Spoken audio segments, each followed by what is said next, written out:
कभी सोचा है कि एपिनेफ्रिन जो हमारी बॉडी का एक लाइफ सेविंग हार्मोन है, उसका केमिकल नाम 4-1R 1 methyl amino ethyl benzene -1,2 diol क्यों है? हाँ, बहुत लंबा नाम है। इतना लंबा और कॉम्प्लिकेटेड। क्या हम इसे बस एपिनेफ्रिन नहीं कह सकते?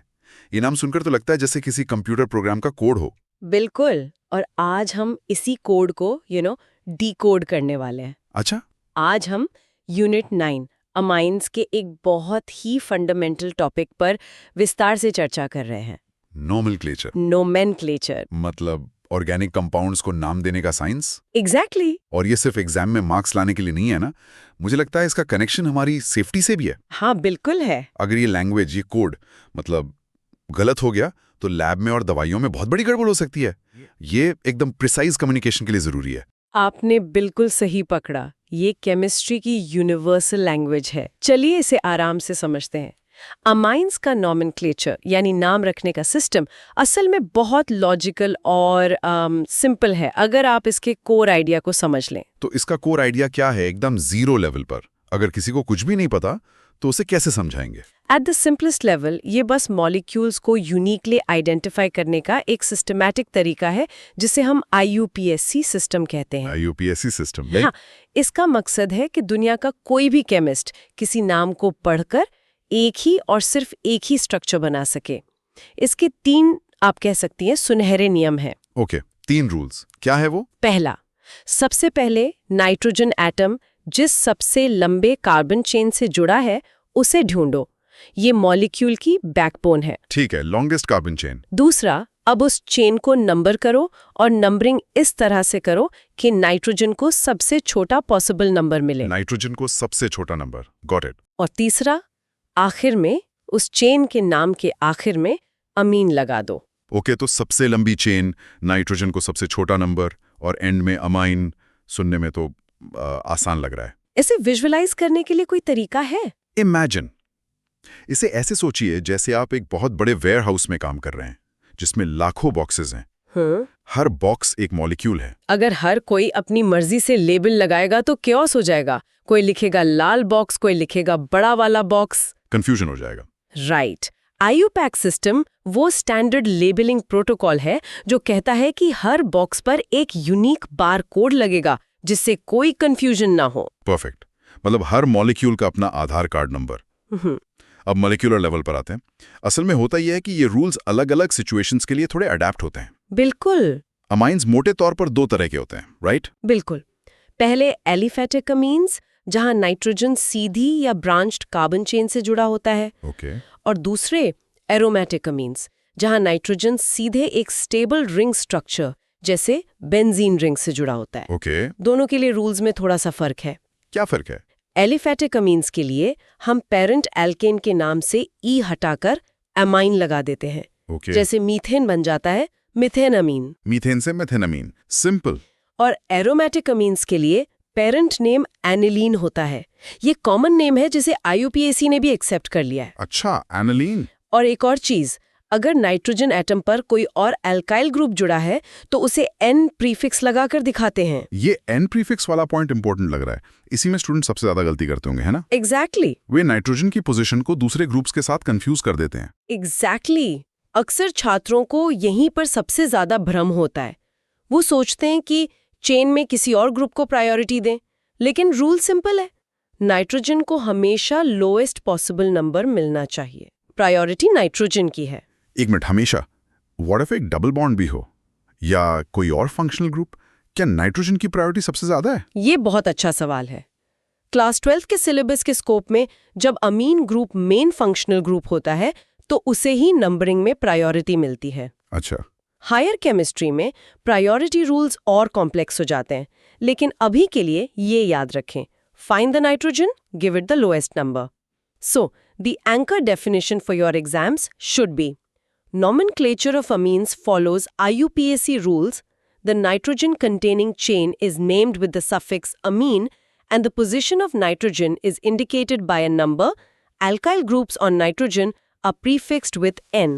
मुझे ये कुछ इंसानी नामों जैसा लग रहा है। कैसे? जैसे मेरा सरनेम मेरी फैमिली बताता है, वैसे ही एथेनामाइन या एनिलीन मॉलिक्यूल की फैमिली बता रहा है। बिल्कुल सही पकड़ा। आपने तो एनालॉजी खुद ही बना ले। मॉलिक्यूल का लास्ट नेम या सरनेम उसकी पेरेंट चेन है, जैसे एनिलीन या मेथिनामाइन। ये उसकी फैमिली बताता है। और मॉलिक्यूल का फर्स्ट नेम एन प्रीफिक्स है, जैसे एन मीथाइल या N, डाइमीथाइल। हाँ, ये बताता है कि उस फैमिली में वो पर्टिकुलर मेंबर कौन है। प्रिसाइजली। तो एन मिथाइल एनिलीन का मतलब है एनिलीन फैमिली का वो मेंबर जिसके नाइट्रोजन पर एक मिथाइल ग्रुप जुड़ा हुआ है। ये सिस्टम बहुत लॉजिकल है। ये लॉजिकल तो है, पर इसकी जरूरत क्यों पड़ी? मतलब केमिकल्स के नाम तो पहले से ही थे। इस पूरे सिस्टम को बनाने की असल वजह क्या थी? अगर हम इसे बड़े परिप्रेक्ष्य में देखें, पुराने दिनों में जब केमिस्ट्री इतनी सिस्टमैटिक नहीं थी, अमाइंस के नाम क्या कहते हैं, उनकी प्रॉपर्टीज पर रखे जाते थे। अच्छा, प्रॉपर्टीज पर? जैसे वॉलेटाइल अमीन या पंजेंट बेस। अब इससे बहुत कंफ्यूजन होता था। मतलब CH3NH2 और CH3 ट्वाइस NH, ये दोनों ही वॉलेटाइल हैं और बेसिक भी। तो क्या दोनों को वॉलेटाइल अमीन कह सकते हैं? टेक्निकली तो हाँ। पर हैं तो वो एकदम अलग अलग मॉलिक्यूल्स। एक प्राइमरी अमीन है, दूसरा सेकेंडरी। इनकी प्रॉपर्टीज और रिएक्शंस भी अलग हैं। एग्जैक्टली। और यहीं पर गलतियां होती थीं। Imagine a scientist in Germany trying to replicate an experiment done by a scientist in France based on the name volatile amine. वो कौन सा केमिकल यूज करेगा? कंफ्यूजन हो जाएगा। Right. IUPAC सिस्टम ने आकर इस कंफ्यूजन को खत्म किया और एक यूनिवर्सल लैंग्वेज बनाई। इससे साइंस में कम्युनिकेशन क्रिस्टल क्लियर हो गया। इसे विजुअलाइज करने का एक और तरीका हो सकता है। बताइए। Picture this. एक स्ट्रीट की कल्पना करो जिस पर घर नंबर्ड हैं। ये स्ट्रीट आपकी लॉन्गेस्ट कार्बन चेन है। बहुत अच्छा मेंटल इमेज है। मैं इसमें ऐड करती हूँ, जिस घर में नाइट्रोजन रहता है उसका एड्रेस उसका पोजीशन नंबर है। राइट। मान लीजिए घर नंबर 2, तो मॉलिक्यूल का नाम होगा 2-अमीन। और अगर उस घर में नाइट्रोजन के साथ कोई और रेजिडेंट यानी कोई एल्काइल ग्रुप रहता है तो उसका नाम एन मीथाइल या एन एथाइल होगा, मतलब एन पर रहने वाला मीथाइल ग्रुप। तो ये नाम असल में मॉलिक्यूल का पूरा अनएम्बिगुअस पोस्टल एड्रेस है। स्ट्रीट का नाम, पेरेंट चेन, घर का नंबर, पोजीशन नंबर और घर में रहने वाले सदस्य एन सब्स्टिट्यूएंट्स। इस एड्रेस से कोई गलती नहीं हो सकती। कभी नहीं। So what does this all mean in practice? Lab में इसका कोई कंक्रीट एग्जांपल है? बिल्कुल। मान लीजिए एक मॉलिक्यूल है C6H5CH2NH2। अब कुछ स्टूडेंट्स इसे बेंजीन रिंग देखकर एमिनो बेंजीन कह सकते हैं। हाँ, कह सकते हैं। लेकिन ये गलत है। यहाँ NH2 ग्रुप सीधे रिंग से नहीं बल्कि एक CH2 ग्रुप के थ्रू जुड़ा है। अच्छा, मिथानमीन है।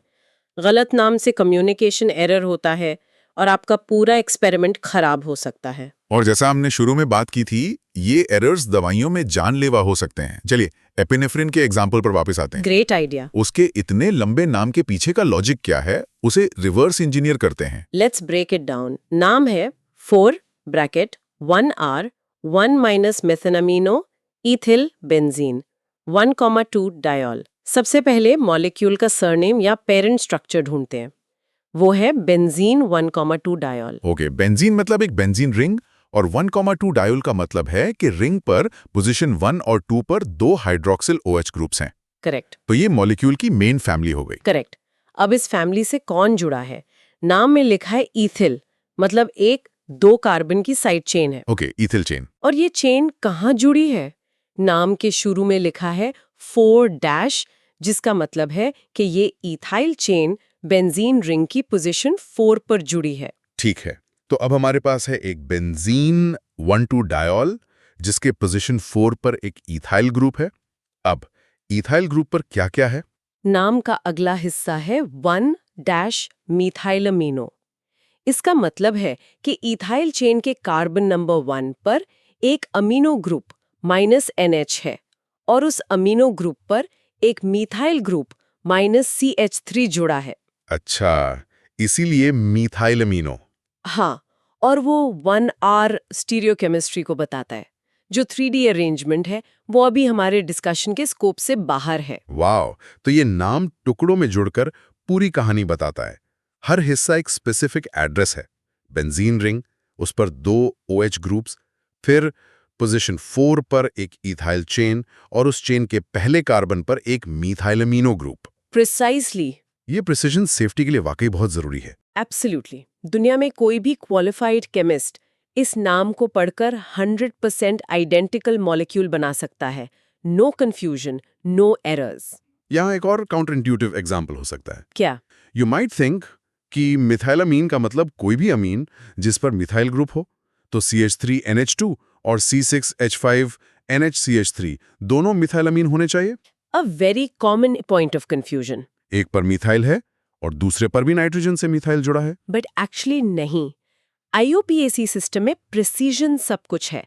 CH3NH2 का IUPAC नेम है मिथैलामीन, मिथानामीन, ओके। क्योंकि पेरेंट चेन एक कार्बन की है, और C6H5NHCH3 का नाम है N-मिथाइल एनिलिन, ओह, एन मिथाइल एनिलिन। क्योंकि यहाँ पेरेंट स्ट्रक्चर एनिलिन है और उसके नाइट्रोजन पर एक मिथाइल ग्रुप है। Context and position matters. तो एग्जाम्स के लिए इन रूल्स को क्रिस्टल क्लियर रखना बहुत जरूरी है। चलिए एक एक करके इन रूल्स को एग्जाम्पल्स के साथ पक्का कर लेते हैं। बिल्कुल, ये एग्जाम सेफ क्लैरिटी लाइंस है। Let's go through them one by one. Rule 1, aliphatic amines. Okay. सबसे लंबी कार्बन चेन ढूंढो, N को लोएस्ट नंबर दो और एंड में एमाइन लगाओ, जैसे CH3, CH, NH2, CH3। Okay, इसमें 3 कार्बन की चेन है, तो पेरेंट हुआ प्रोपेन। NH2 ग्रुप बीच वाले कार्बन पर है। अगर मैं लेफ्ट से काउंट करूं तो भी पोजीशन 2, राइट से काउंट करूं तो भी पोजीशन 2, तो नाम हुआ प्रोपेन-2- एमाइन। परफेक्ट। अब एक और सवाल। अगर molecule H2N, CH2, CH2, CH3 हो। इसमें भी 3 कार्बन है, तो प्रोपेन फैमिली। पर NH2 ग्रुप एंड में है। नंबरिंग एमाइन एंड से शुरू होगी ताकि नाइट्रोजन को लोएस्ट नंबर मिले, यानी 1। एग्जैक्टली। तो इसका नाम होगा प्रोपेन-1- एमाइन, न कि propane- amine. Excellent. This is the lowest number rule in action. अब ये तो प्राइमरी अमाइंस थे। What about secondary and tertiary amines, जहां नाइट्रोजन चेन के बीच में होता है? हाँ, ये अच्छा सवाल है। जैसे CH3-NH(CH2CH3). हाँ। इसमें 2 चेन्स हैं, एक मिथाइल और एक इथाइल। अब पेरेंट कौन होगा? यहाँ रूल थोड़ा बदल जाता है। हम सबसे लंबी कार्बन चेन को पेरेंट मानते हैं। सबसे लंबी चेन को? हाँ, इस केस में लंबी चेन 2 कार्बन की है, इथेन, तो पेरेंट नेम होगा इथैनामीन। ओके, इथैनामीन। और जो दूसरी छोटी चेन है यानी मिथाइल ग्रुप, उसे नाइट्रोजन पर सब्स्टिट्यूएंट की तरह N प्रीफिक्स लगाकर दिखाते हैं, तो पूरा नाम हुआ N-मिथाइल इथैनामीन। Got it. Longest chain is the parent, shorter chain is the N substituent. तो अगर CH3-N CH2CH3 होता तो पेरेंट होता प्रोपेनामीन और नाम होता N, डाइमिथाइल प्रोपैन 1-अमीन। एग्जैक्टली। आपने टर्शियरी अमाइन का भी नोमेनक्लेचर फिगर आउट कर लिया। ग्रेट। अब आते हैं रूल 2, एरोमेटिक अमाइंस। अगर NH2 ग्रुप सीधे बेंजीन रिंग से जुड़ा है तो पेरेंट नेम होगा एनिलीन। एनिलीन। और रिंग पर नंबरिंग नाइट्रोजन वाले कार्बन से शुरू होगी, मतलब पोजीशन 1 से। रिंग से सीधे जुड़ा है तो बेस नाम एनिलीन ही होगा और बाकी सब सब्स्टिट्यूएंट्स होंगे। Correct. Which brings us to rule 3, groups on nitrogen. Nitrogen से जुड़े एल्किल ग्रुप्स को N प्रीफिक्स से दिखाते हैं। 2 आइडेंटिकल ग्रुप्स हो तो N-N डाई। जैसे N-N डाइमिथाइल एनिलीन। राइट। तो यहाँ N-N ये बताता है कि दोनों मिथाइल ग्रुप्स रिंग पर नहीं बल्कि सीधे नाइट्रोजन एटम पर हैं। ये N एक एड्रेस की तरह काम कर रहा है। Precisely, it specifies the location. अब रूल 4, जो सबसे इंपॉर्टेंट है, the lowest number rule. इसको एक बार फिर रीएम्फसाइज करते हैं। राइट। नाइट्रोजन को हमेशा सबसे छोटा नंबर मिलना चाहिए। We already saw this with propan-1-amine. ये रूल कभी नहीं भूलना है। Nitrogen gets priority. And finally, rule 5 for complex cases, alphabetical order. अगर नाइट्रोजन पर अलग-अलग ग्रुप्स हैं तो उन्हें अल्फाबेटिकली लिस्ट करें। अल्फाबेटिकली। फॉर एग्जाम्पल, एक एनालाइन मॉलिक्यूल है जिसके नाइट्रोजन पर एक इथाइल और एक मिथाइल ग्रुप है। ओके, तो N पर इथाइल भी है और मिथाइल भी। नाम में पहले किसे लिखेंगे? हम अल्फाबेट को फॉलो करेंगे। इथाइल E से शुरू होता है और मिथाइल M से। E पहले आता है। तो नाम होगा N-इथाइल N-मिथाइल एनिलीन। बिल्कुल। अच्छा, तो अल्फाबेटिकल ऑर्डर सब्स्टिट्यूएंट के नाम का देखना है, N का नहीं। और ये N प्रीफिक्सेस को अल्फाबेटाइज नहीं करते, right? Correct. You alphabetize ethyl and methyl. The N dash just tells you where they are. This is important because it avoids confusion. चलिए, तो आज की इस पूरी चर्चा को समराइज करते हैं। हाँ, हमने देखा कि अमाइंस का नॉमेनक्लेचर एक बहुत ही पावरफुल टूल है। बिल्कुल। ये केमिस्ट्री की यूनिवर्सल लैंग्वेज है जो एम्बिग्विटी को, यानी किसी भी तरह के भ्रम को खत्म करती है। इससे एक पर्सन के नाम या पोस्टल एड्रेस की तरह याद रख सकते हैं। Parent chain, surname, position number, house number और N प्रीफिक्सेस। इसकी प्रिसिजन लैब से लेके फार्मा इंडस्ट्री तक क्रूशियल है, जैसा हमने एपिनेफ्रीन के केस में देखा, जहां एक छोटा सा कंफ्यूजन भी बहुत खतरनाक हो सकता है। और सबसे important, golden rule, nitrogen gets the lowest number, always. बिल्कुल। अब जाते जाते मैं सुनने वालों के लिए एक सवाल छोड़कर जाना चाहती हूँ। जरूर। इससे एक ज़रूरी सवाल उठता है। हमने देखा कि IUPAC सिस्टम साइंस में ऑर्डर और क्लैरिटी लाता है, लेकिन कई फेमस मॉलिक्यूल्स जैसे केफीन या मॉर्फिन, जिन दोनों में नाइट्रोजन एटम्स होते हैं, उन्हें हम कभी उनके सुपर कॉम्प्लेक्स IUPAC नाम से नहीं बुलाते। सही बात है। ये सिस्टमैटिक रूल्स और साइंस में ह्यूमन कम्युनिकेशन के रिश्ते के बारे में क्या बताता है?